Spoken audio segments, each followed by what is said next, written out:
Evening everyone. तो जैसा कि आप सभी को पता है, हम यहाँ पर ले रहे हैं ऑनलाइन क्लासेस। किस क्लास के लिए? तो वो है नाइन्थ क्लास के लिए। किस सब्जेक्ट की? तो वो है मैथ की, जिसमें हम जो है वो आपके फाइनल एग्जाम का रिवीजन शुरू कर चुके हैं। और आज जो हम आपका चैप्टर करने वाले हैं वो है आपकी एनसीईआरटी मैथ का 14th चैप्टर, अध्याय नंबर 14, जिसका नाम है सांख्यिकी। ठीक है, तो करते हैं शुरू बिना किसी देरी के। सांख्यिकी है क्या? होना चाहिए कि सांख्यिकी है क्या, क्या इसका मतलब है इस शब्द का? तो इसका मतलब ये है कि डेली लाइफ में हमें कुछ आंकड़े दिए जाते हैं। आंकड़े मतलब डेटा। कुछ आपको डेटा दिया जाता है और उस डेटा को, इस डेटा की जो स्टडी है, जो आंकड़ों को हम पढ़ते हैं, उनको हम समझने की कोशिश करते हैं, उनको हम दर्शाने के जो तरीके होते हैं हमारे पास, है ना। जैसे मान लो कोई आंकड़ा है, कभी हमने किसी को अगर एक स्कूल की परफॉर्मेंस हमने दिखानी हो कि कितना परसेंट जो है, मान लो, ठीक है, मान लीजिए कि आपको कहा कि एक स्कूल है, उसमें आप बताइए कि पिछले 10 सालों से क्या रेट है उनकी परफॉर्मेंस का, कि कितने पास हुए बच्चे, है ना, मतलब क्या रेट है, क्या उनका रिजल्ट आता है। तो हम क्या करेंगे, यहाँ पे ग्राफ बनाएंगे फटाफट से, जो भी हमें डेटा दिया जाएगा उसके हिसाब से। मान लो 2010 में थोड़ा कम था, 2011 में रिजल्ट अच्छा आया, फिर मान लो 2012 में फिर से कम आया, 2013 में बराबर ही रहा, 2014 में फिर से बढ़ गया, 15 में और बढ़ गया। तो ए हमारे पास ये एक डेटा था। किसका डेटा था? स्कूल की परफॉर्मेंस का, स्कूल के रिजल्ट का। तो इस डेटा को हम कैसे पढ़ेंगे, कैसे एकत्रित करेंगे, कैसे हम इसको जो है वो एनालाइज करके इसको दर्शाएंगे, वो सब कुछ हम पढ़ते हैं सांख्यिकी के अंदर, क्योंकि इसका मतलब ही है आंकड़ों को, आंकड़ों के बारे में पढ़ना या फिर आंकड़ों का संग्रह। ठीक है, चलो बढ़ते हैं आगे, क्योंकि अभी मुझे पता लगा आपने इसको अच्छे से पढ़ लिया है। तो 14.1 नहीं करेंगे, इसमें बहुत ही बेसिक से क्वेश्चन है, इसको नहीं पढ़ेंगे हम, जो है 14.2 से शुरू करेंगे। ठीक है, तो आपको जो है वो किस तरह के क्वेश्चन आते हैं, आपको इस तरह के सवाल आते हैं कि आपको कुछ डेटा दिया जाता है, आपको कुछ आंकड़े दिए जाते हैं।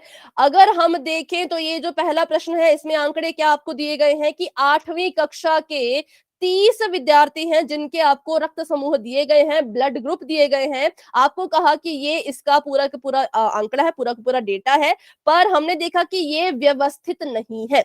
इस आंकड़े को जो इन्होंने बस यूं ही लिखे होते हैं, अपनी मर्जी से जैसे मर्जी एकत्रित किया और लिख दिया, उसको व्यवस्थित रूप में कैसे लिखना है, सबसे पहले तो हम ये सीखेंगे 14.2 में, 14.2 में, कि आंकड़े अगर आपको दिए गए हैं उसको व्यवस्थित रूप में कैसे लिखा जाता है। तो व्यवस्थित रूप, किसी भी आंकड़े को लिखने के लिए हम एक सारणी का इस्तेमाल करते हैं, जिसका नाम होता है बारंबारता बंटन सारणी। ठीक है, इसको जब भी आप इसके लिए जो भी टेबल बनाओगे, सारणी होता है टेबल, बारंबारता होता है फ्रीक्वेंसी, तो उसको हिंदी में कहते हैं बारंबारता बंटन सारणी, इंग्लिश में कहते हैं फ्रीक्वेंसी डिस्ट्रीब्यूशन टेबल। तो ये कह रहे हैं, ये आपको यहाँ पे आंकड़े दिए गए हैं, इन आंकड़ों को बारंबारता बंटन सारणी में प्रस्तुत करो और बताओ कि कौन सा रक्त समूह अधिक सामान्य है और कौन सा रक्त समूह विरलतम रक्त समूह, मतलब कि सबसे रेयर है, सबसे कम है, जो बहुत ही कम बच्चों में। तो हमने कहा ठीक है, इस डेटा को हम यहाँ पे रिप्रेजेंट करते हैं। कैसे रिप्रेजेंट करेंगे? तो एक सारणी बनेगी, सारणी का मतलब होता है टेबल, जिसमें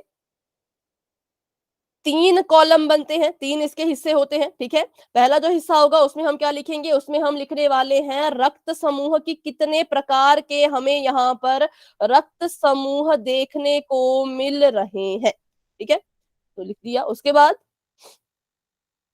बताइए दूसरा कॉलम क्या होगा? विद्यार्थियों की संख्या। मैम बारंबार। फिर से बताएं बेटा। मैं बारंबार था। ठीक है, या फिर बारंबारता किसकी निकालनी है? विद्यार्थियों की संख्या की। तो यहाँ पे हम लिख सकते हैं कि विद्यार्थियों की संख्या। अच्छा, एक और भी कॉलम बनता है जिसको हम कहते हैं मिलान चिन्ह। क्या आपको मिलान चिन्ह वाला कॉलम अभी सिखाया गया है इस सवाल में या नहीं? देखिए अपनी नोटबुक में, अगर आपके पास कॉपी है तो। Yes ma'am. इस वाले क्वेश्चन में है, ठीक है, तो उसको भी हम बना लेते हैं, क्योंकि जो हमने पिछली क्लास में इसको पढ़ा था ना, मतलब आप नहीं थे, कोई और क्लास थी, उनको जो है वो इस वाले क्वेश्चन में नहीं बताया था मिलान चिन्ह। तो यहाँ पर हम मिलान चिन्ह का भी, देखो आपकी मर्जी है, आप मिलान चिन्ह को चाहे तो बीच में भी बना सकते हो। ठीक है, अब मैंने इसको, जगह नहीं बची मैंने पहले ही, चलो इसको कंफ्यूज नहीं होते हैं, मिलान चिन्ह को बीच में ही रखेंगे, विद्यार्थियों की संख्या एंड में कर देते हैं। ठीक है, थोड़ा सा मुझे समय दीजिए, इसको फटाफट से मैं यहाँ पे तैयार करती हूँ टेबल को। Good evening ma'am. Good evening, good evening. ये है मिलान चिन्ह का कॉलम और यहाँ आप इसको बारंबारता भी लिख सकते हो, या फिर आप इसको यहाँ पे बारंबारता लिख सकते हो, या फिर विद्यार्थियों की संख्या भी आप यहाँ पे लिख सकते हैं। ठीक है, बारंबारता और ब्रैकेट में आप यहाँ लिख सकते हैं क्या, तो विद्यार्थियों की संख्या। सबसे पहले ब्लड ग्रुप लिख लीजिए, कौन कौन से ब्लड ग्रुप हैं। तो मुझे यहाँ पे दिख रहा है एक ब्लड ग्रुप है ए नाम का, बाकी आप बताइए। बी ओ और ए बी। बी ओ और बी। ठीक है, चलिए, तो अब क्या होता है, बारंबारता, देखो इसके नाम में ही इसका अर्थ छुपा है। बारंबारता मतलब कि ये जो ए है ये कितनी बार आ रहा है, खुद को कितना ये रिपीट कर रहा है, उसको हम कहते हैं कि वो इस ए की बारंबारता होगी। कि कितनी बार आपको ए नजर आ रहा है उसी को आप कहेंगे कि वो ए की क्या है, बारंबारता है। इसका शॉर्टकट क्या है इसको समझने का, बारंबारता में शब्द आ रहा है बार, तो इसका मतलब ए कितनी बार है, बी कितनी बार है, ए बी कितनी बार है, ओ कितनी बार है, ये हमने ढूंढना है। जब भी आप किसी भी चीज की बारंबारता को निकालेंगे तो आप ये चीज ढूंढेंगे। तो बताइए, अगर यहाँ पे ध्यान से हम गिने, ए को गिनेंगे, सभी अपनी बुक में गिनिए ए कितनी बार है, और यहाँ पे भी गिनते हैं 1 2 3 4 5 6 7 8 9। मेरा आ रहा है 9, आप बताइए अपना, आपका कितना आ रहा है। मैम 9 ही आ रहा है। ठीक है, तो बारंबारता आ गई 9 की, ए जो है वो 9 बार यहाँ पर, ए ने खुद को 9 बार यहाँ पे रिपीट किया। बी ढूंढते हैं, 1 2 3 4 5 6, मेरा 6 आ रहा है, आप बताइए अपना।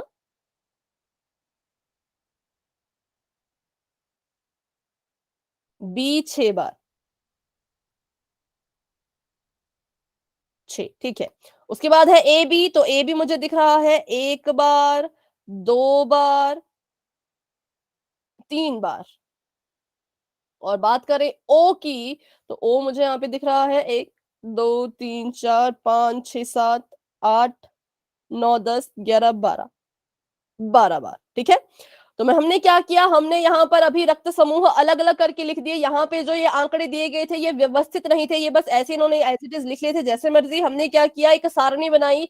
सारणी में सबसे पहले हमने रक्त समूहों को अलग किया, जो हमें रक्त समूह दिख रहे थे उनको अलग अलग करके लिख दिया, और देखा कि ए कितनी बार आ रहा है, बी कितनी बार आ रहा है, ए बी कितनी बार आ रहा है, ओ कितनी बार आ रहा है, उसको हमने लिख दिया बारंबारता के नीचे, बारंबारता वाले कॉलम में कौन चीज कितनी बार आ रही है। बात करते हैं मिलान चिन्ह की, तो मिलान चिन्ह कुछ कुछ रोमन जो आपके अंक हैं उनकी तरह होता है, मतलब ऐसा हम कह सकते हैं, रोमन नहीं कह सकते, मिलान चिन्ह बिल्कुल अलग है, रोमन बिल्कुल अलग है। ठीक है, लेकिन इनको कैसे लिखा जाता है, तो इनको लिखने का तरीका होता है। अगर मैं मिलान चिन्ह में 3 लिखना चाहूं तो सबसे आसान है। 3 मतलब यहाँ पर मैं 3 ऐसे स्टिक्स बना सकती हूँ, 3 ऐसे डंडे हम बनाएंगे तो ये हो गया 3। ठीक है, 4 लिखना हो तो 4 बार ऐसे डंडे लगा लीजिए। ठीक है, लेकिन अगर 5 लिखना हो तो कैसे लिखेंगे।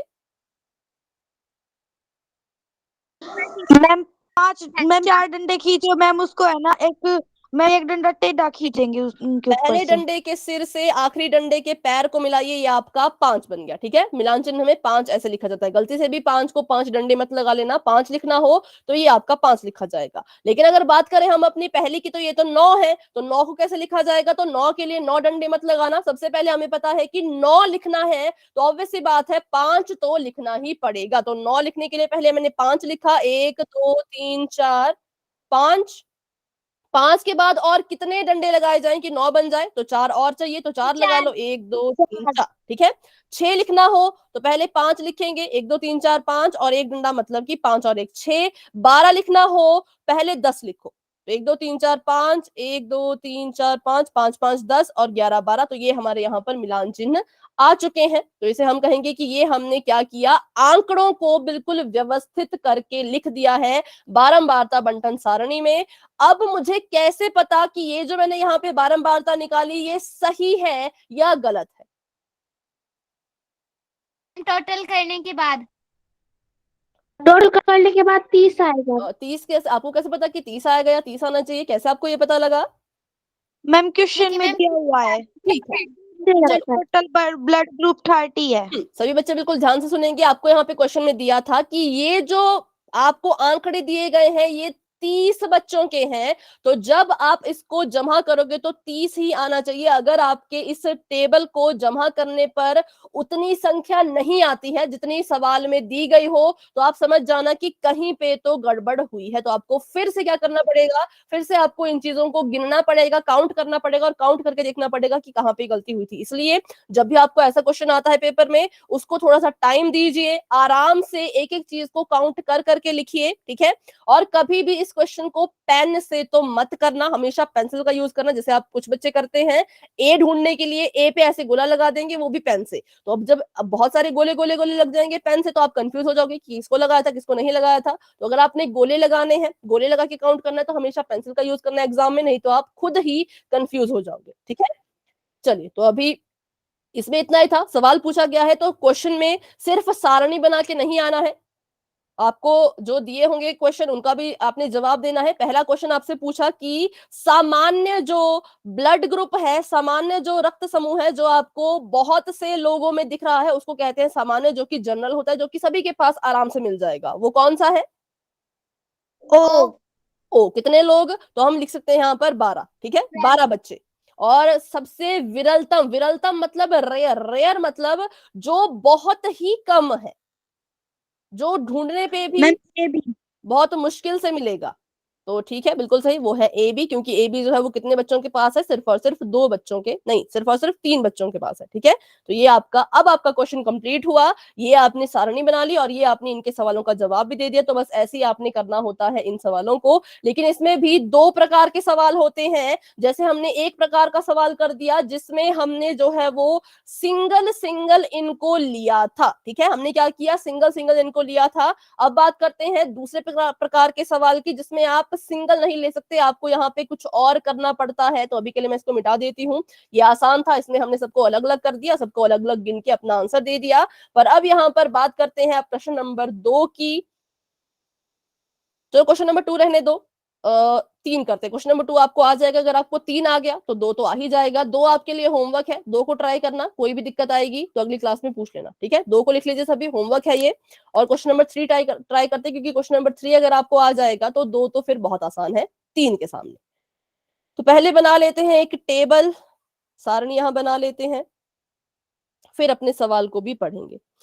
सवाल आपको यहाँ पे कहा गया है कि 30 दिन वाले महीने में एक नगर की सापेक्ष आर्द्रता ये रही है। एक महीना था जिस महीने में पूरे 30 दिन थे, उन 30 दिनों की जो आर्द्रता रही एक नगर की, वो आपको ये दी गई है, ठीक है। ह्यूमिडिटी शायद होता है आर्द्रता इसमें। पर हमने देखा कि अगर हम इनको अलग अलग लिखें तो थोड़ा मुश्किल हो जाएगा। ये देखो, ये तो बिल्कुल छोटा था, ए बी था, ए था, बी था, ओ था, ए बी था, 4 ही थे। लेकिन यहाँ पे संख्याओं को पहले ढूंढो फिर लिखो तो बहुत मुश्किल हो जाएगा। तो इसको आसान बनाने के लिए इन्होंने हमको पहले ही बता दिया कि इस क्वेश्चन को आपने किसमें लिखना है, तो एक वर्गीकृत बारंबारता बंटन सारणी में आपने इसको लिखना है। पहले सवाल को ध्यान से देखो और तीसरे सवाल को ध्यान से देखो, क्या अंतर है। पहले सवाल में बस इतना कहा था कि इसको बारंबारता बंटन सारणी में लिखो, लेकिन तीसरे सवाल में उससे पहले एक और शब्द जोड़ दिया जिसका नाम है वर्गीकृत। तो आपने इस सवाल को बारंबारता में तो लिखना है, लेकिन कैसे बारंबारता सारणी, तो वर्गीकृत बारंबारता बंटन सारणी। वर्गीकृत का मतलब होता है जिसके ग्रुप बने होते हैं उसे हम कहते हैं वर्गीकृत, ठीक है। अब क्वेश्चन को और इजी कर दिया, आपको वर्ग खुद से ही यहाँ पर दिए हुए हैं। आपको कहा कि पहली चीज, एक तो इसको वर्गीकृत बारंबारता बंटन सारणी में लिखिए, और वर्ग कितने कितने का बनाना है वो भी आपको दिया है, 84 से 86, 86 से 88, ऐसे करते करते आपने अंत तक इसको बनाना है, ठीक है। तो चलिए करते हैं इसको शुरू। सबसे पहले तो ये सभी को समझ आना है कि इसमें हमने क्या चीज है जो हम अलग कर रहे हैं। तो हम यहाँ पे वर्ग बना रहे हैं, इसका सॉरी वर्गीकरण कर रहे हैं। क्यों? क्योंकि सवाल में दिया गया था। अगर सवाल में नहीं दिया गया होता तो हम इनको अलग अलग करके लिख लेते, पर सवाल में दिया था कि इसका वर्गीकरण करो, इसके वर्ग बनाओ, तो इसलिए हम यहाँ पे वर्ग अब बनाने जा रहे हैं। तो पहला जो वर्ग है वो इन्होंने कहा कहां से कहां तक, तो 84 से 86, ठीक है, 84 से 86। दूसरा 86 से 88, कहां तक ले जाना है? तो देखो सबसे बड़ा नंबर यहाँ कौन है, ढूंढो, तब तक आप उसको ढूंढो, मैं यहाँ पे वर्ग बनाती हूँ। मैम 100 है। ठीक है, यहाँ पे कितना आएगा? 6 7 8 9 10, दो दो का गैप, ठीक है, दो दो का हमने गैप लेना है। चलो 94, 4 से 6, 6 से 8 और 8 से सीधा 100, ठीक है। 98 से 100। ये हमने यहाँ पे इसको वर्गों में बांट दिया। अब जब वर्गों में बांटते हैं तो एक और चीज होती है ध्यान देने वाली, कौन मुझे वो चीज बताएगा? मैम कंटिन्यूअस होने पीछे चाहिए। वाला नंबर होता है मैम, उसमें उसको उसमें काउंट नहीं करते कौन सा वाला? मैम, जो पीछे वाला है। वेरी गुड, बहुत अच्छे। जो मैम जो आपका पीछे वाला नंबर होगा, पीछे वाला कह लो या फिर ये कह लो इसको, ये वाला, ठीक है। ये वाली जो चीज है ये किसी भी वर्ग में काउंट नहीं होती है। काउंट नहीं होने का क्या मतलब है अभी सीखेंगे। इसका मतलब ये देखो, पहले हमें दिख रहा है कि ये कह रहे हैं 84 से 86 तक जितने भी नंबर हैं उनको ढूंढो, ठीक है। पर हमने इस बात का यहाँ पे ध्यान रखना है कि जो बाद में लिखी गई होती है चीज, नंबर जो बाद में लिखा गया होता है उसको कभी भी हमने शामिल नहीं करना है। तो असल में यहाँ पे ये कहा जा रहा है कि 84 से लेकर के 85 तक जितने भी नंबर हैं उनको लिख लेना, पर 86 को शामिल मत करना, ठीक है। तो कहां पे 86 शामिल होगा? यहाँ पे तो नहीं होगा, लेकिन आगे यहाँ पर होगा, ठीक है। यहाँ पे 84 को भी हम ऐड करेंगे, 84 से बड़े भी ऐड करेंगे, 85 वाले को भी ऐड करेंगे, 85 से अगर थोड़े से बड़े हो उसको भी ऐड करेंगे, पर 86 से छोटा होना चाहिए। 86 को यहाँ पर नहीं गिना जाएगा। कहां पे आपने 86 को गिनना है? तो अगले वाले वर्ग में, मतलब कि यहाँ पर आप 86 को गिनोगे। और यहाँ पे 88 बाद में लिखा है, तो इसका मतलब इस जब आप यहाँ पे गिन के अपनी संख्याएं लिखेंगे तो 88 को 88 को शामिल नहीं करना है। 88 कहाँ शामिल होगा? तो यहाँ पर, ठीक है। तो ये था इसमें बहुत ही इंपॉर्टेंट चीज जो आप सभी को नोट अगर करनी है तो कर लीजिए, कि जो आपकी ये वाली लिमिट होती है या जो भी अंत वाला नंबर होता है किसी भी ऐसे बंटन सारणी के वर्ग में, तो इसको हम इंक्लूड नहीं करते, इसको हम यहाँ से शामिल नहीं करते, ठीक है। तो अभी इसको सॉल्व करते हैं, सॉल्व करेंगे तो आपको ज्यादा अच्छे से समझ आएगा। तो अगर मैं आपसे पूछूं, बताइए कि 84 से लेकर के 86 तक कितनी संख्याएं हैं? तो बताओ मैम अभी एक। नंबर। कितनी? एक है। सिर्फ एक? मैम ठीक है, एक। देखते हैं। 98 बड़ा है, हमें चाहिए जो 84 और 86 के बीच में हो। 86 को भी इंक्लूड नहीं करेंगे, ये 99 है, ये 90 है, ये 86। देखो 86 था पर ये 86 दशमलव, ये 86.5 था। ध्यान रहे 86 के दशमलव लग गया हो। एक तो 86 और 86 के बाद कोई ऐसी संख्या जिसमें दशमलव लग गया हो 86 से बड़ी होती है, ठीक है। तो इसमें ना तो 86 वाला इंक्लूड करेंगे हम, ना ही उससे बड़ा वाला। तो अभी एक भी नहीं मुझे मिला, अभी ढूंढते हैं। तो ये भी नहीं, ये भी नहीं, ये भी नहीं, ये भी नहीं, ये भी नहीं, ये भी नहीं। 84.9 ये मुझे यहाँ दिख रहा है। बाकी मुझे कोई भी ऐसी संख्याएं नहीं दिख रही जो इनके बीच में आ रही हो। तो हम कहेंगे कि ये सिर्फ एक ही है, ठीक है, सिर्फ एक ही ऐसा हुआ है। उसके बाद बताएं तो 86 से 88, 86 से 88। अब यहाँ पे 88 को शामिल मत करना, सिर्फ 86 और 87 और 87 से थोड़े से बड़े, मतलब 88 से छोटे, ठीक है। लेकिन 86 को यहाँ पे आप इंक्लूड करेंगे। तो अब देखो, तो एक तो मुझे मिल गया ये 86.5 और बस यही है। इसमें भी एक ही है, ठीक है। Yes ma'am. आगे देखते हैं 88 to 90, इसमें 90 को इंक्लूड मत करना, 90 से छोटे। तो 88 से में 2 बड़ा, है। एक तो ये मुझे मिल गया और एक ये भी है ना। Yes ma'am. अगर और कोई दिक्कत हो आप बता सकते हैं। उसके बाद 90 से 92, 92 को इसमें शामिल नहीं करना है, 92 को इसमें शामिल मत करना। ढूंढिए तो 92 से छोटे, 90 को शामिल कर सकते हैं इस बार। तो एक तो मुझे ये मिल गया 90 वाला, और 90 वाला कोई नहीं है यहाँ पर। मैम 90.2। मैम 90.2। 90.2 है कहाँ पर? मैम, जिसमें आपने वो रेड वाली है ना उसके नीचे। अच्छा ये, और मुझे नहीं दिख रहा, बस यही है। ठीक है। तो इसमें भी कितने हैं? मैम सिर्फ और बस सिर्फ दो। 92 से 94, 92 से 94 को इंक्लूड मत करना, मतलब 92 से 92 हो, 92 से बड़ा हो लेकिन 94 से छोटा हो। मैम ये 7 डिजिट्स हैं। 7 है ये, तो चलिए इनको तो ढूंढना ही पड़ेगा तब। पहली लाइन में कितने हैं अगर आपको दिख रहे हैं तो? एक तो एक भी नहीं, नहीं। दूसरी लाइन में 92 से बड़ा एक ये है, ये भी है, ये भी है, 90 ये भी है, 92 से बड़ा ये भी है,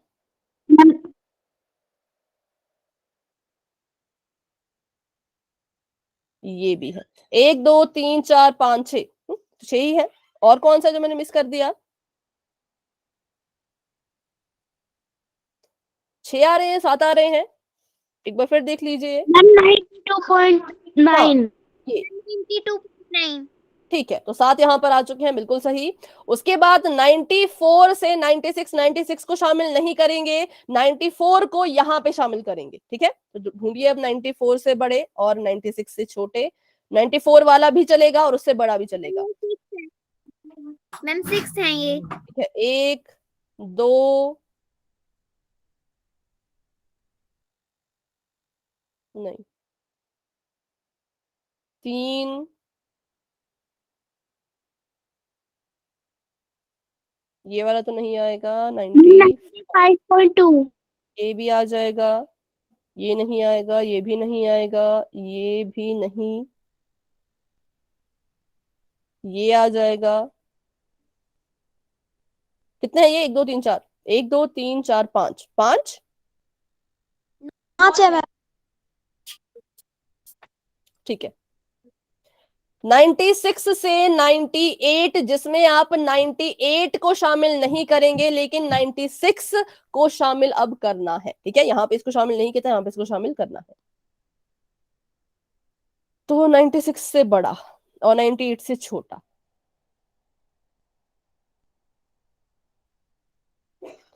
96 96 97 भी चल पड़ेगा, 96 96 97 भी चल पड़ेगा, क्लास 96 में 97 पॉइंट ये भी चल पड़ेगा, 96 96 96 मैम 6 98 है। ये भी चल पड़ेगा, 98.1। 1 2 3 4 5 6 7 है, मेरे तो 7 आ रहे हैं, देखिए जरा एक बार। 7 है। हाँ जी, मैम 7 है। 7 है, ठीक है। यस मैम 7 है। अगर गलत होगा तो आपने बता देना है, ठीक है। तो बस अब आखिरी बचता है, उसको भी ढूंढ ही लेते हैं। वो है 98 से 100 के बीच। 98 ये भी आ जाएगा, ये भी आ जाएगा, ये भी आ जाएगा। 98 98 98 98 यहाँ पर तो नहीं है। 98 98 मैम 4 है। मैम 98.3। ठीक है, 4 है। अच्छा, इसको भी हमने हमने डाल दिया था ना, कहीं इसको हम भूले तो नहीं थे? वैसे मुझे लगता नहीं भूले होंगे। हाँ जी बेटा, आपकी आवाज नहीं आ रही। 94 टू 96, मैम 6 डिजिट्स हैं। इसमें 6 है, तो एक बार फिर से देख लेते हैं। 90 कौन सा आपने बोला? 4 से 6, 94 94 94 94 94 94 94 94 94 95 94 94 95 ये भी है। 1 2 3 4 5 6, मैम हाँ 94 6। से 96 वाला 6 है। ये अभी हमने यही ढूंढे ना, 1 2 3 4 5 6, हाँ 6 है। चलो कोई बात नहीं, गलत होता तो ठीक है, गलती होती तो हम पहचान लेते हैं उसको। अब देखो, अब हमने यहाँ पे गलत कर दिया था, ये तो हमें पता लग गया है ना, लेकिन अगर हम इसको नहीं देखते तो आप देखते हैं हमारा टोटल कितना आता है। टोटल कितना आना चाहिए बताइए जरा सवाल को पढ़ के। 30। 30, ठीक है, करते हैं इसको काउंट। तो 7 8 9 10 11, 11 में 6 जोड़ो तो 17 24 25 26 27 28 29 30, ठीक है। तो मेरा तो टोटल यहाँ पे 30 आ रहा है, आप अपना देख लीजिए आपका भी आ रहा है या नहीं। तो यहाँ पर हमारा टोटल 30 आ गया, तो हम कहेंगे हमने जो ये टेबल बनाई ये बिल्कुल सही है, ठीक है। ये बिल्कुल सही हमने टेबल बनाया है। अगर यहाँ पर जैसे मैंने कहा कि हमने यहाँ पे 5 लिख लिया था, तो हमारा जो टोटल आता वो 29 आता, 29 आता, तो हमें क्या करना पड़ता, फिर से सारी चीजें चेक करनी पड़ती कि कहां पर इसमें से कहां पर गड़बड़ हुई है, वो हमें दोबारा से ढूंढना पड़ता। तो इसलिए कभी भी ये सवाल करोगे पेपर में तो हमेशा टोटल कर लेना, टोटल करके कितना आना चाहिए वो भी आपको सवाल में ही दिख जाया करेगा। ठीक है, तो ये था हमारा क्वेश्चन, इसको हमने कर दिया है। अब बात करते हैं कि इसका जो है वो परिसर कितना होगा, रेंज कितनी होगी। परिसर निकालने का जो तरीका होता है, पहले इसको मैं सेकंड पार्ट इसका कर रही हूँ, इसका थर्ड पार्ट हम पहले कर रहे हैं, सेकंड बाद में करेंगे। थर्ड पार्ट आपको बोला है कि इसका जो है वो परिसर निकाल के बताइए। परिसर कैसे निकाला जाता है, तो जो भी यहाँ पर आपको सबसे बड़ी वैल्यू नजर मैम आ आपकी रही वॉइस है, बहुत स्लो आ रही है। बाकी बच्चों को भी वॉइस स्लो आ रही है क्या, एक बार बता दीजिए। No ma'am. ठीक है, नो मैम। एक बार क्लास Yes, को लेफ्ट करके दोबारा से ज्वाइन करो अगर आपको वॉइस स्लो आ रही है बेटा। एक बार क्लास को लेफ्ट करके, तो परिसर क्या होगा, सबसे बड़ी संख्या में से सबसे छोटी संख्या को माइनस करो और आपको आपका उत्तर मिल जाएगा। सबसे बड़ी यहाँ पे कौन सी संख्या है, सबसे बड़ी है 99 पॉइंट समथिंग, 9.2 और सबसे छोटी कौन है 84 पॉइंट 84.9 84.9। तो इन दोनों को आपस में बता दीजिए, जो भी आपका आंसर आएगा वही आपका परिसर होगा। अगर ये ठीक है तो बताइए, ऐसी इसका आंसर ये था या फिर कुछ गलत तो यहाँ पर नहीं हो रहा। No ma'am. ठीक है,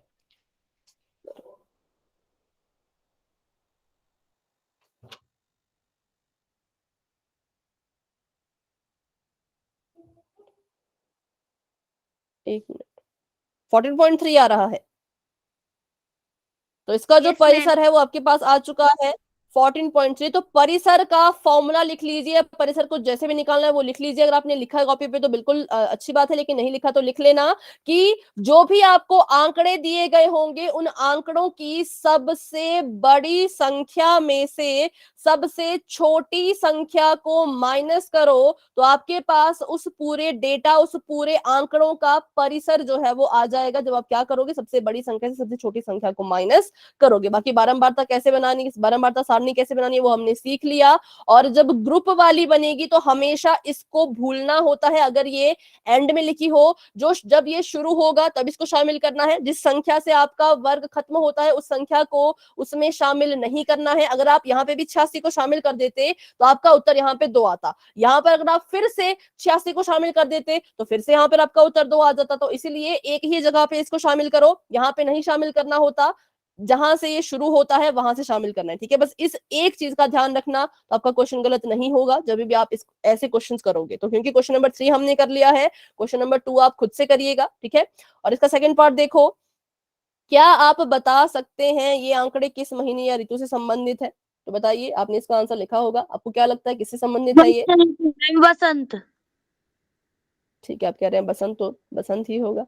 चलो, पक्का कंफर्म है बसंत ऋतु। वर्षा के मौसम। क्योंकि मैम बसंत के मौसम में ज्यादा बारिश होती है। ठीक है, ज्यादा, हाँ चलो बढ़ते हैं आगे। बरसात क्वेश्चन के नंबर, मौसम में। बरसात है या बसंत, एक बार आप कंफर्म कर लो खुद से। चलो ठीक है, जो भी इसका आंसर होगा देख लेना, ऋतु के बरसात बारे में में है ये वर्षा है। वर्षा ऋतु। Yes ma'am. ठीक है, तो वर्षा ऋतु हम यहाँ पे कह सकते हैं क्योंकि उसमें आर्द्रता ज्यादा होगी। अब बात करते हैं क्वेश्चन नंबर 4 की। तो इसको हम सॉल्व नहीं करेंगे, बस सीखेंगे फटाफट से कैसे कैसे करना है, ज्यादा इसके लिए हम समय नहीं गवाएंगे। तो आपको कहा है कि 50 विद्यार्थी हैं, उन 50 विद्यार्थियों की हाइट यहाँ पर दी गई है, और उसके बाद आपको यहाँ पे कहा है कि इसको भी आपने क्या करना है, तो वर्गीकृत बारंबारता बंटन सारणी के रूप में लिखना है। तो आप क्या करेंगे, इसकी बंटन सारणी बनाने के लिए कितना का इंटरवल लेना है वो भी आपको गिवन है कि 160 से 165, 165 से 170, 5-5 का इसमें गैप है। तो आपने भी आगे तक 5-5 का गैप लेकर के अपना जो इंटरवल है, अपनी जो क्लास है, वर्ग है, उसको बनाना है। कहां तक, तो जो भी आपको यहाँ पे सबसे बड़ी संख्या दिखेगी वहां तक। ठीक है, इसको भी कर लेना, खुद से ट्राई करना। देखो सभी क्वेश्चन ट्राई करना, तभी आप इसको अच्छे से कर पाएंगे।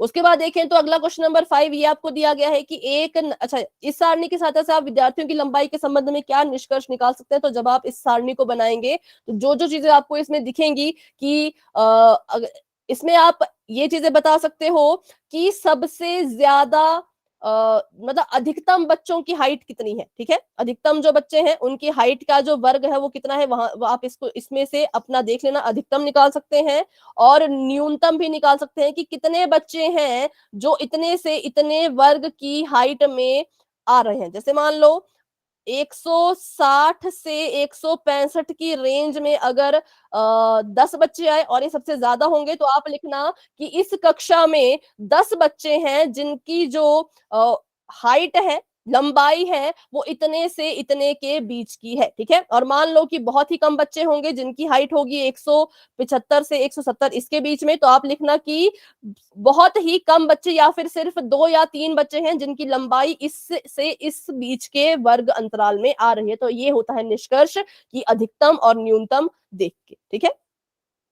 चलो तो अभी करते हैं आगे क्वेश्चन नंबर 5 की बात। इसमें आपको कहा है कि एक नगर में वायु में सल्फर डाइऑक्साइड की सांद्रण भाग प्रति मिलियन ऐसा आपको दिया गया है। ज्ञात करने के लिए एक अध्ययन किया, 30 दिनों के लिए उन्होंने ये आंकड़े यहां से निकाले। इस आंकड़ों को आपने क्या करना है, तो फिर से वही वर्गीकृत बारंबारता बंटन सारणी इसके लिए बनानी है, तो आप बना लेना और इसको भी सॉल्व कर लेना। उसके बाद आपने बताना है कि सल्फर डाइऑक्साइड की सांद्रता कितने दिन 0.11 भाग से अधिक रही। तो अगर आपको 0.11 भाग से अधिक का पूछा है तो आप इसको कैसे निकालेंगे, बताइए जरा।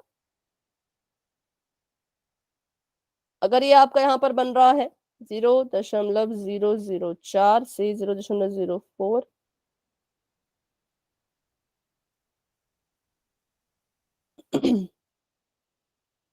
मैम 0.08 से 0.12 तक। तो मैं यहाँ पे डायरेक्ट लिख लेती हूँ 0.12 से 16। तो 0.11 का कैसे निकालेंगे, इसके लिए थोड़ा सा आपको करना पड़ेगा। उससे ज्यादा पूछा, देखिए 0.11 से ज्यादा का पूछा है तो इसमें हम किस किस को शामिल करें और जमा करें।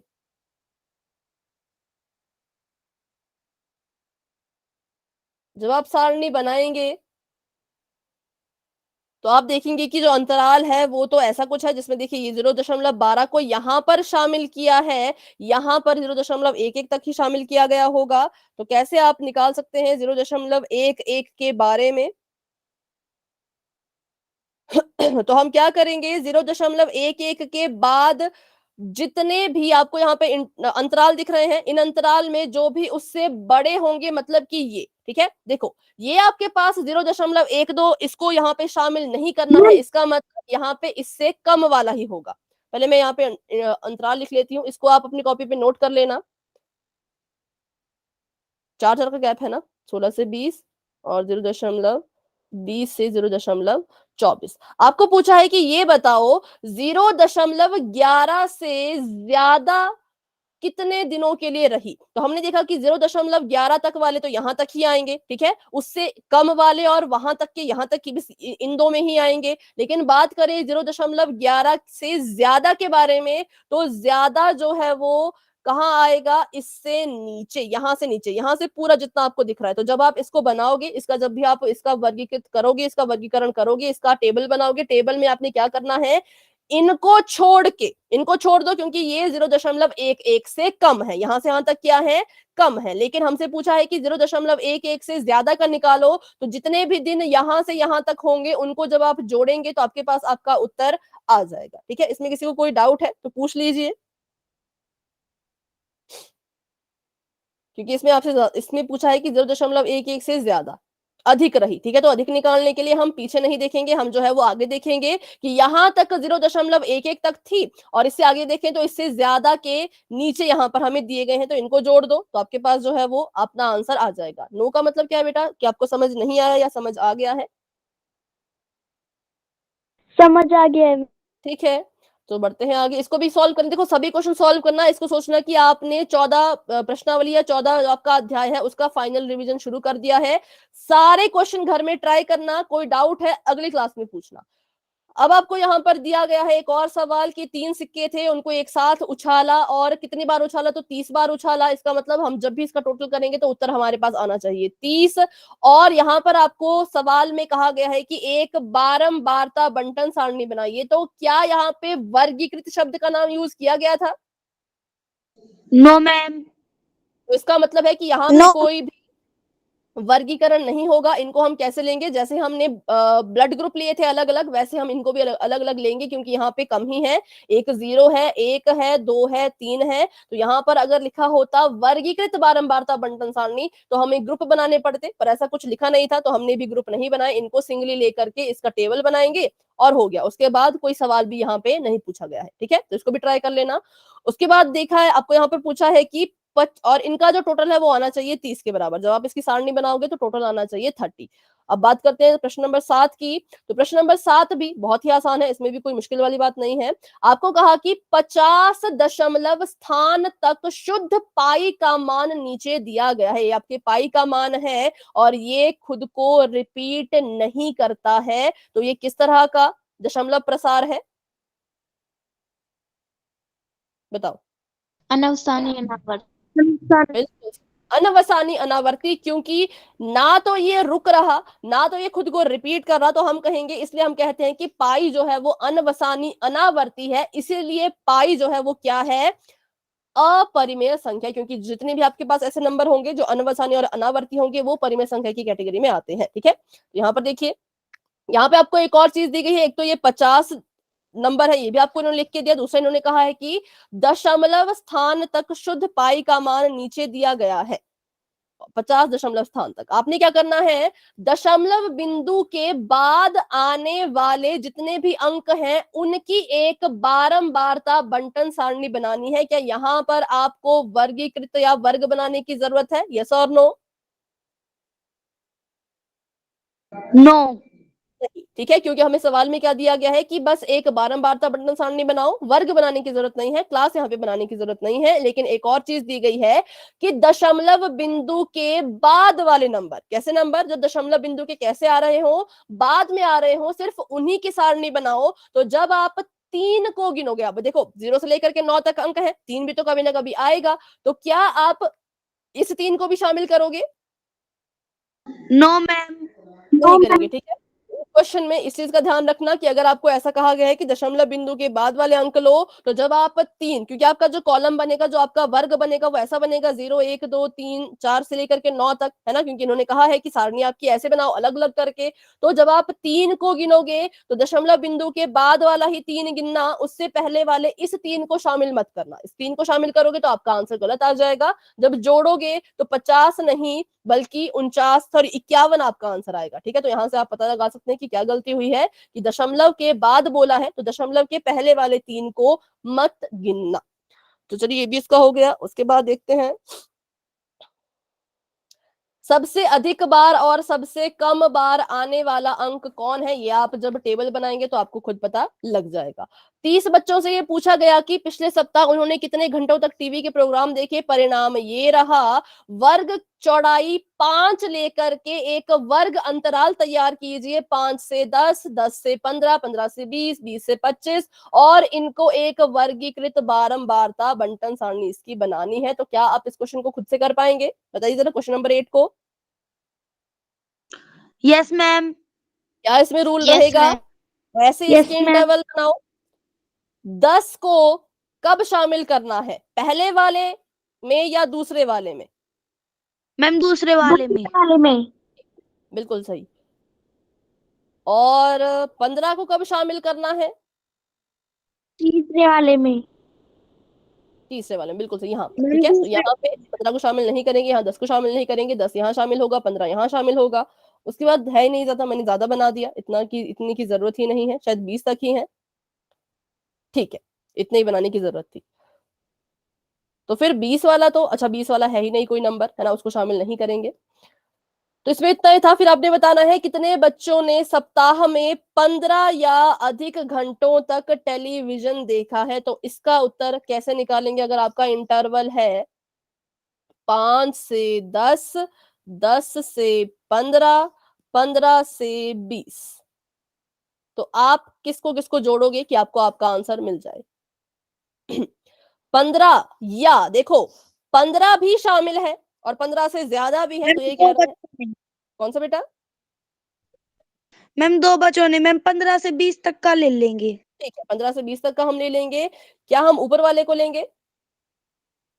नो मैम नीचे वाले को। क्योंकि उन्होंने कहा नो है, मैम हाँ क्योंकि इन्होंने कहा है कि 15 भी शामिल करो, 15 से ज्यादा वाले भी शामिल करो, लेकिन यहाँ पे 15 से कम की बात नहीं की गई थी। तो 15 और 15 से ज्यादा जो है वो यहीं पर होगा, क्योंकि 15 को भी हम यहीं पे शामिल करने वाले हैं और उससे ज्यादा के जो बच्चे हैं उनको भी हम यहीं पे शामिल करने वाले हैं। तो गलती से भी इस सवाल में इसको और इसको मत जोड़ देना, इस वाले को और इस वाले को मत जोड़ना। यहाँ पर क्योंकि 15 शामिल नहीं होगा, 15 यहाँ पर शामिल कर रहे हैं, तो 15 और 15 से अधिक की बात करेंगे, तो जो भी संख्या यहाँ आएगी वही आपका आंसर होगा।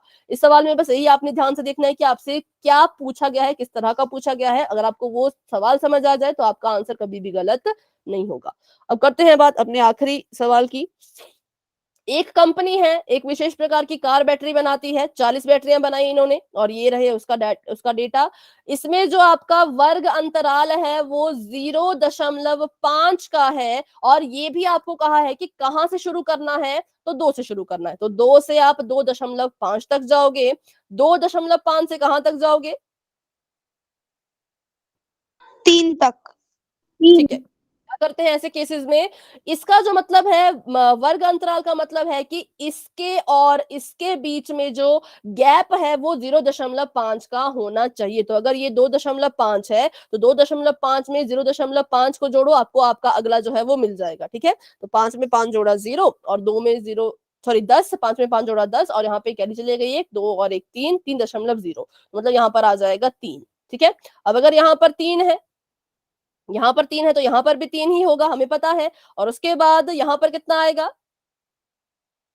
3.5 3.5, क्योंकि इसमें हमने 0.5 को जोड़ते जाना है। 3.5 है तो यहाँ पर 3.5 और यहाँ पर 4। ठीक है, ऐसे करते करते इसका भी आप वर्ग बना लेना, वर्गीकरण कर लेना और इसका जो भी आंसर आएगा वो आपका, बस जो भी टेबल बनेगा वही आपका आंसर होगा, क्योंकि इसमें भी कोई सवाल नहीं पूछा गया है।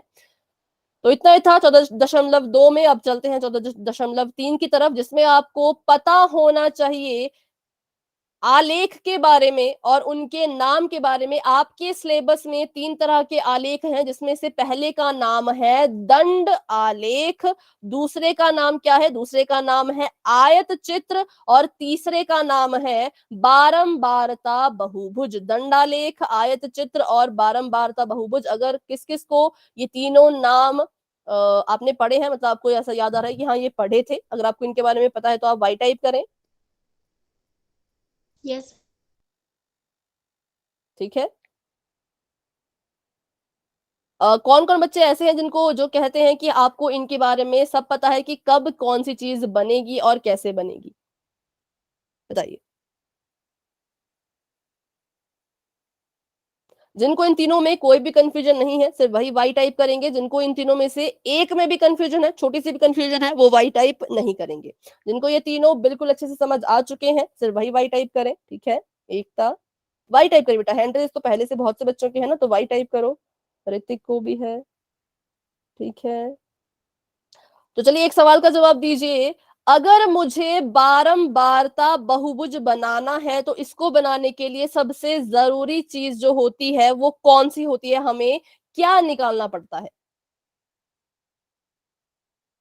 जिसके बिना बारंबारता बहुभुज बन ही नहीं सकता? ये दोनों बन जाएंगे पर ये नहीं बनेगा। किसके बिना? कौन है वो चीज, उसका नाम बताओ।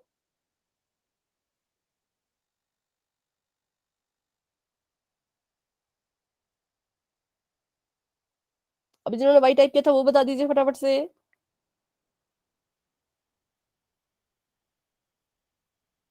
ठीक है, आयत चित्र अगर आपको बनाना है तो आयत चित्र बनाने के लिए आपको क्या क्या चाहिए? Continuous data. कॉन्टिन्यूस वर्ग, वर्ग कह सकते हैं हम। ठीक है, डेटा नहीं, हाँ कॉन्टिन्यूस क्लासिक, मैं खुद कंफ्यूज हो गई। मतलब कि बिल्कुल जो कैसा हो, कॉन्टिन्यूस आपका इंटरवल हो, वो चाहिए इसके लिए। दंड आलेख के लिए क्या चाहिए? Non continuous. नहीं, नॉन कॉन्टिन्यूस नॉन तो नहीं कह सकते।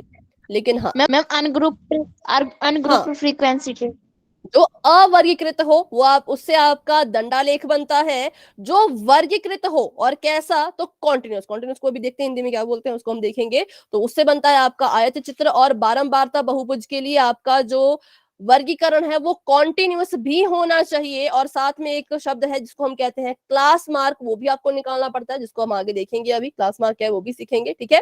पहले देखते हैं इनकी शक्लें कैसी कैसी होती है। अच्छा, पहले नाम सभी को पता लग गया। एक का नाम है दंडालेख, एक का नाम है आयत चित्र, और एक का नाम है बारंबारता बहुभुज। ये तीन है जो आपके सिलेबस में, इन तीनों में से आपसे कुछ भी एग्जाम में पूछा जा सकता है, ठीक है।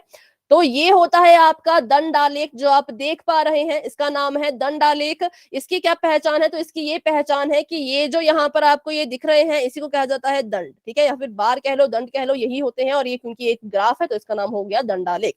ये एक दूसरे से बिल्कुल अलग अलग होते हैं। जब भी आप दंडालेख बनाओगे उसका चेहरा कुछ इस तरह का होगा। जितने भी आपने यहाँ पे बार बनाए होंगे वो एक दूसरे से डिफरेंट होंगे, अलग अलग होंगे, ठीक है। उसके बाद अगर हम बात करें, ये भी दंडालेख है, और इसकी बात करें तो ये क्या है, क्या ये भी दंडालेख है, बताइए जरा।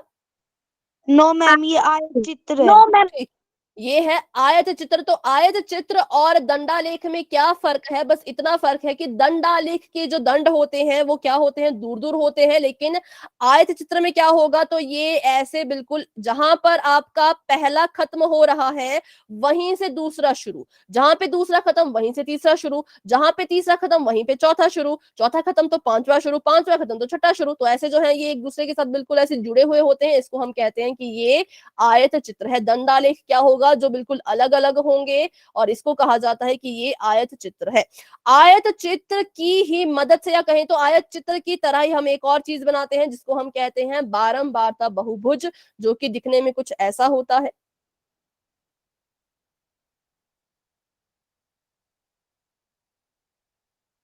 ऐसा, ठीक है। इसमें आप चाहो तो ये बना भी सकते हो, नहीं भी बना सकते हो, वैसे तो नहीं बनाते हम, सिर्फ लाइनों का इस्तेमाल करते हैं इसको बनाने के लिए, ठीक है। तो अभी देखते हैं आगे, कुछ ऐसा ये होता है, ऐसा, ठीक है। इसको हम कहते हैं कि ये क्या है, ये बारंबारता बहुभुज है। तो अगर आप सभी को अब दंडालेख, आयत चित्र और बारंबारता बहुभुज की पहचान हो चुकी है, तो वाई टाइप करेंगे कि दिखने में कौन कैसा होगा, बस इतना ही, दिखने में कौन कैसा होगा, ठीक है। अब चलते हैं पीछे और देखते हैं कि आपका जो बारंबारता बहुभुज है वो किसके बिना नहीं बन सकता, उसको लिख लीजिए, उसका फॉर्मूला भी लिख लीजिए, बहुत ही जरूरी, बहुत ही इंपॉर्टेंट है, जिसका नाम है वर्ग चिन्ह, ठीक है, ये है। इसका नाम है वर्ग चिन्ह, इसका फॉर्मूला लिख लीजिए। वर्ग चिन्ह क्या होता है, वर्ग चिन्ह बराबर होता है ऊपरी सीमा जमा निम्न सीमा बटे में दो। आपको ये क्वेश्चन शायद एमसीक्यू में भी आ सकता है, वैसे मुझे लगता नहीं आएगा, पर क्या पता आ जाए। लेकिन बहुभुज आएगा, अगर बारंबारता बहुभुज अगर बनाने के लिए आएगा तो आपको ये इंपॉर्टेंट है, ये आपको निकालना ही पड़ेगा। सबसे ज्यादा इंपॉर्टेंट चीज है बारंबारता बहुभुज के लिए वर्ग चिन्ह, इसके बिना आपका बारंबारता बहुभुज नहीं बन सकता। तो अगर आपको क्वेश्चन में बारंबारता बहुभुज बनाना आता है और आपको वर्ग चिन्ह निकालना नहीं आता है तो आप उसको नहीं कर पाएंगे, ठीक है। तो इसलिए इसको इंपॉर्टेंट मार्क करके सबसे पहले ऊपर हेडिंग दो बारंबारता बहुभुज, बारंबारता बहुभुज के नीचे लिखो इंपॉर्टेंट वर्ग चिन्ह, ठीक है। अगर आपने इसको नोट डाउन कर लिया है तो वाई टाइप करेंगे, जिस बच्चे ने नोट नहीं किया वो इसको नोट कर ले। किसके लिए ये जरूरी है, तो ये जरूरी है जब आपका बारंबारता बहुभुज बनेगा।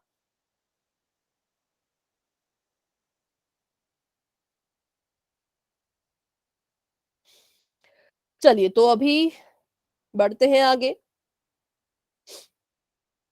अब बात करते हैं कि क्या है ये ऊपरी सीमा निम्न सीमा। तो अभी जो हमने पीछे पढ़ा, जो हमने वर्ग हम बना रहे थे, उसमें जो पहले लिखा जाता है ये, इसको हम कहेंगे कि ये हमारी निम्न सीमा है, क्योंकि ये पहले लिखी गई है, ये नीचे वाली सीमा इसको हम कहेंगे। और जो बाद में लिखा गया है ये, इसको हम कहेंगे कि ये हमारी ऊपरी सीमा है, ठीक है। इन दोनों को आपस में जोड़ के बटा 2 करके जो भी उत्तर आएगा उसको कहा जाता है कि वो हमारा वर्ग चिन्ह है, जो कब काम आएगा, जब हम बारंबारता बहुभुज बनाएंगे तब वो हमारे काम आएगा। तो इथिन के बारे में कुछ बेसिक बेसिक सी चीजें, तो ये निम्न सीमा, ये ऊपरी सीमा, वर्ग चिन्ह निकालने के लिए इन्होंने क्या किया, 150 में 140 को जोड़ा, 290 आया, 290 को कर दिया बटा में 2, भाग कर दिया 2 से, तो 145 आ गया। ठीक है, तो 145 जो आया ये हमारे काम का है। सीमा, इनका काम क्या है, ये जो आपको अंतराल दिए गए हैं इनका काम है वर्ग चिन्ह निकालना, और वर्ग चिन्ह का काम है हमारे आलेख को बनाने में हमारी मदद करना। तो अगर हम ऐसा कहें कि इनका जो है वो कुछ भी काम नहीं है बारंबारता बहुभुज में, तो वो भी गलत है, क्योंकि इनकी मदद से तो हम क्या कर रहे हैं, इनकी मदद से तो हम वर्ग चिन्ह निकाल रहे हैं, और वर्ग चिन्ह की मदद से हम जो है वो अपना ग्राफ बनाते हैं। ठीक है, तो चलिए अभी बढ़ते हैं आगे, और आज क्वेश्चन तो नहीं करेंगे, पर आज हम सीखेंगे ग्राफ के बारे में कि कितना आपको उसके बारे में नॉलेज है, उसका बेसिक कितना क्लियर है। ठीक है, चलिए तो अभी देखते हैं ग्राफ।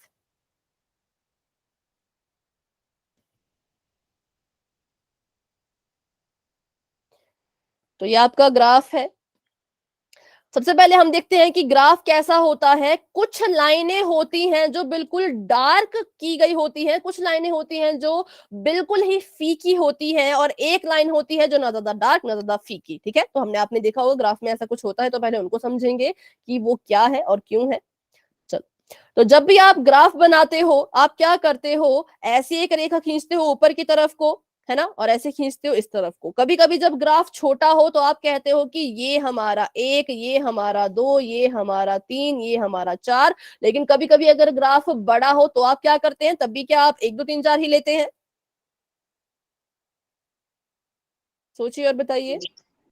नो मैम, नहीं कुछ लेते हैं। 10-15। हाँ, तब हम क्या करते हैं, अपनी मर्जी से जितने मर्जी का गैप लेते हैं, पर गैप जो है वो कॉमन रहना चाहिए। मान लो अगर ये 0 है और इसको मैंने 5 माना, तो इसको मैं मानूंगी 10, इसको मैं मानूंगी 15। मैं ऐसा नहीं कर सकती कि इसको मैं यहाँ पर 25 मान लूं, क्योंकि जब 5-5 का गैप लिया है तो ऊपर तक वही गैप लेना पड़ता है। तो अगर ये 15 है तो ये 20 होगा, और ये होगा यहाँ पर 25। अब जो मैंने ये डार्क किया है, जैसे 5 और 10, जो मैंने यहाँ पे, मैंने आपको दिख रहा है कि थोड़ी गाढ़ी सी लाइनें हैं, इनके बीच में भी कुछ लाइंस होती हैं, वो कितनी होती हैं, टोटल कितनी 10। होती हैं? 10। ठीक है,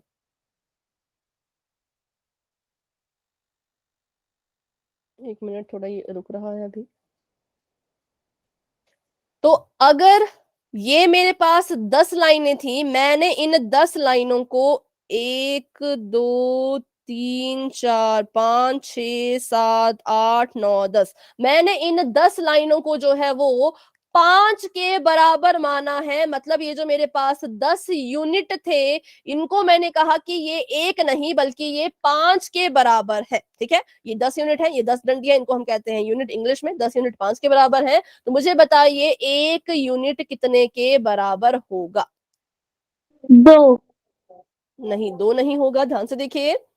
10 अगर 5 के बराबर है तो 1 कितने के बराबर होगा? इसके लिए हम क्या करेंगे, 10 के लिए अगर 5 है तो 1 का निकालने के लिए उसको बटा 10 कर देंगे। जो भी संख्या यहाँ पर हम लिखते हैं उसको हम क्या करते हैं, बटा 10 कर देते हैं। तो हमारे पास 1 यूनिट की, मतलब इस एक लाइन की वैल्यू आ जाती है। और ये एक लाइन की वैल्यू ही आपकी मदद करेगी, जो आपके टफ ग्राफ होते हैं जिसमें आपको दशमलव वाले नंबर दिया जाए, कुछ और नंबर दिए जाए, जो बहुत बड़े बड़े ग्राफ होते हैं, उसको सॉल्व करने में ये आपकी बहुत मदद करता है कि अगर 10 यूनिट 5 के बराबर है तो 1 यूनिट 0.5 के बराबर होगा। ठीक है, तो इसका मतलब ये है 0.5। अगर ये 0.5 है तो दूसरा कितने के बराबर हुआ, 0.5 को और इसमें जोड़ दो 1। तो 1, ये हो गया 1। 1, और तीसरा वाला हो गया 1.5।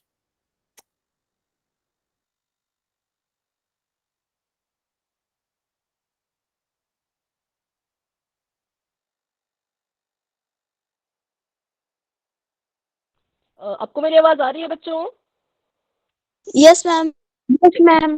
तो अभी यहाँ पर लाइट चलेगी तो स्क्रीन आपको नजर नहीं आएगी। 1 मिनट में इसको रीशेयर करती हूँ। ठीक है,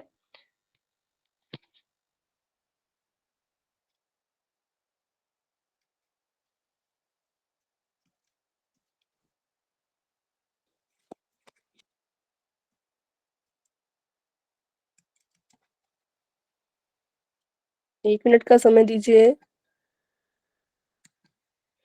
तब तक ये बताओ कि किस किस ने जो है वो एक मिनट।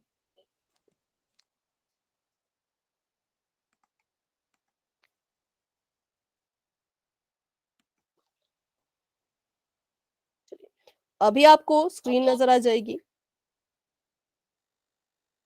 स्क्रीन नजर आ रही है, एक बार बताइए। Yes ma'am. ठीक है, तो ये हमारे पास आ गया 1 के बराबर, और ये आ जाएगा 1.5, ये आ जाएगा कितना, 2। बताइए, 2। ठीक है, 2, और ये आ जाएगा 2.5, ये 3, ये 3.5, ये 4, ये 4.5, और ये 5। तो यहाँ पर कैसे होता है, ऐसे जो है इनको हम निकालते हैं, ये बहुत जरूरी है, जब आप क्वेश्चन करेंगे आपको तब ये समझ आएगा। तो अब इसको पढ़ना ही सीख लेते हैं तब तक के लिए। अगर ये 15 है तो मुझे बताइए 15 के बाद जो पहली पतली सी लाइन दिखेगी वो किसके बराबर होगी?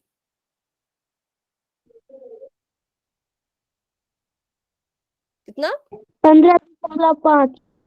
15.5, और ये 16।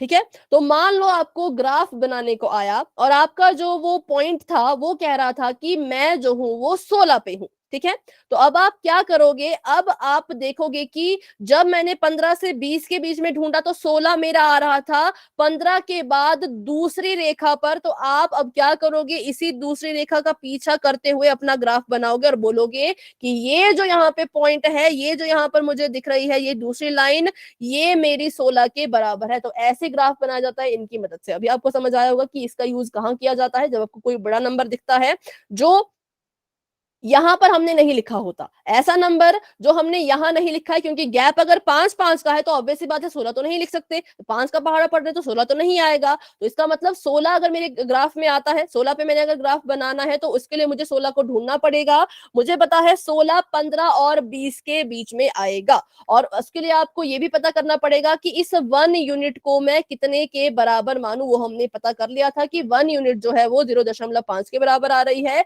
तो ये हो जाएगा 15.5, ये 16। अगर मैं बोलूं 18 कहाँ आएगा, तो गिनिए और बताइए किस लाइन पे आएगा।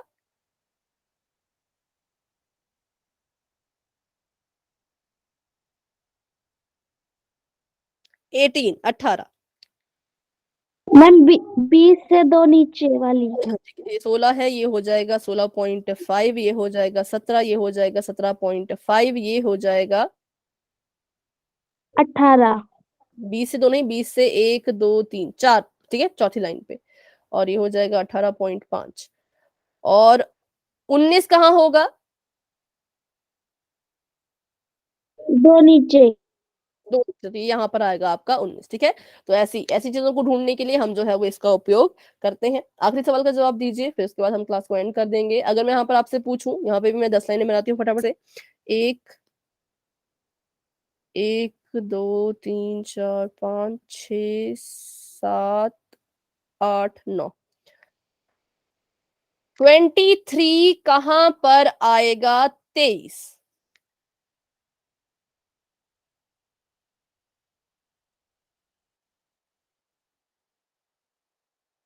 मैम 25 से 4 नीचे।